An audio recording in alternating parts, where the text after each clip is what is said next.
दोस्तों, UP TET SST की आज बहुत शानदार वीडियो लेकर आपके सामने उपस्थित हुए हैं। चलिए वीडियो शुरू करते हैं। प्रथम मराठा युद्ध 1775 से 82 तक अंग्रेज़ों और मराठों के बीच प्रथम मराठा युद्ध 1775 से 82 हुआ, जो 7 वर्षों तक चला। किंतु नाना फडणवीस के कुशल नेतृत्व तथा मराठों की सैन्य शक्ति के आगे अंग्रेज़ों को अधिक सफलता न मिल सकी। अंत में सालवाई नामक स्थान पर सन 1782 में दोनों पक्षों के बीच संधि हो गई। युद्ध एवं वर्ष किनके बीच? अवध 1856, लॉर्ड डलहौजी तथा नवाब वाजिद अली शाह। रूहेलखंड 1773 ईस्वी, वारेन हेस्टिंग तथा रूहेल सरदार हाफिज रहमत खां के बीच। बनारस 1780, वारेन हेस्टिंग तथा राजा चेत सिंह पिंडारियों से युद्ध। 1816 1818 लॉर्ड हेस्टिंग तथा पिंडारी के अमीर खां करीम खां। नेपाल युद्ध 1814 से 16 तक लॉर्ड हेस्टिंग तथा गोरखा। बर्मा का प्रथम युद्ध 1824 से 26 तक लॉर्ड एमहर्स्ट तथा बर्मा। बर्मा का द्वितीय युद्ध 1852 लॉर्ड डलहौजी तथा बर्मा।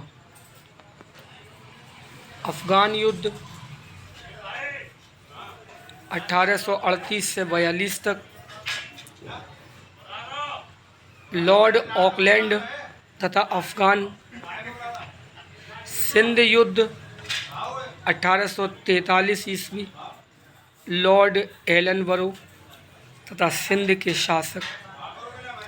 प्रथम सिख युद्ध 1845 से 46 तक लॉर्ड हॉर्डिंग तथा सिख। द्वितीय सिख युद्ध 1848 से 49 तक लॉर्ड डलहौजी तथा सिख।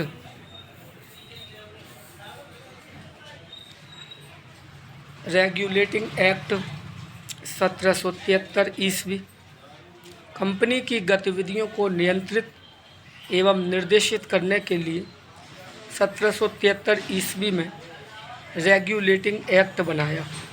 एक्ट के अंतर्गत बंगाल के गवर्नर को कंपनी के संपूर्ण भारतीय क्षेत्र का गवर्नर जनरल नियुक्त किया गया।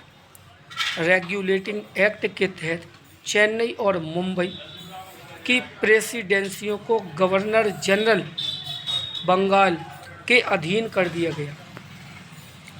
ब्रिटिश इंडिया एक्ट 1784, ब्रिटिश संसद ने 1784 में एक नया कानून पारित किया जो ब्रिटिश इंडिया एक्ट कहलाया। इस अधिनियम के द्वारा ब्रिटेन में एक नियंत्रण परिषद, बोर्ड ऑफ कंट्रोल की स्थापना हुई। इस परिषद के द्वारा ब्रिटिश सरकार को भारत में कंपनी के सैनिक, असैनिक तथा राजस्व संबंधी मामलों में एकाधिकार प्राप्त हो गया। 1801 में कलकत्ता में फोर्ट विलियम कॉलेज की स्थापना की गई। 1853 में नागरिक सेवा में भर्ती होने के लिए भारतीयों के लिए नागरिक सेवा प्रतियोगिता आरंभ की गई। उसकी परीक्षा इंग्लैंड में होती थी। 1853 में इस प्रतियोगिता में प्रवेश लेने की उम्र 23 वर्ष थी, किंतु 1863 में प्रवेश की उम्र 23 वर्ष तक घटाकर 21 वर्ष तथा 1876 में 21 वर्ष से घटाकर 19 वर्ष कर दी गई। अंग्रेज़ों ने 1781 में कोलकाता में एक मदरसा और 1792 में बनारस में एक संस्कृत कॉलेज की स्थापना की।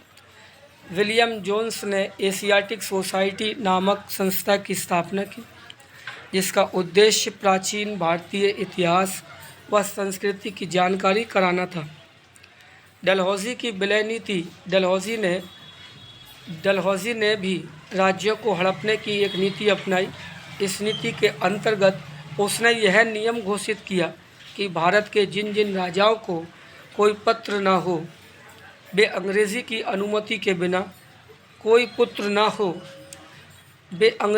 अनुमति के बिना किसी को गोद नहीं ले सकते थे।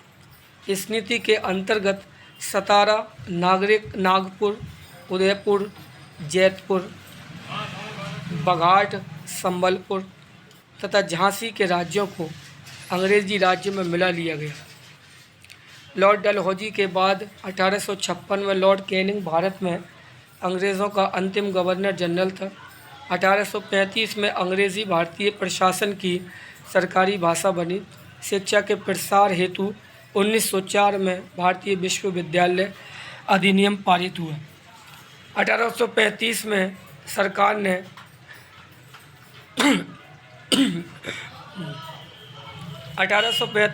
सरकार ने लॉर्ड मैकाले के नेतृत्व में अंग्रेज़ी माध्यम से यूरोपीय ढंग की शिक्षा प्रणाली अपनाने की नीति घोषित की। साथियों, इसको यहीं समाप्त करते हैं। आगे मिलेंगे। धन्यवाद।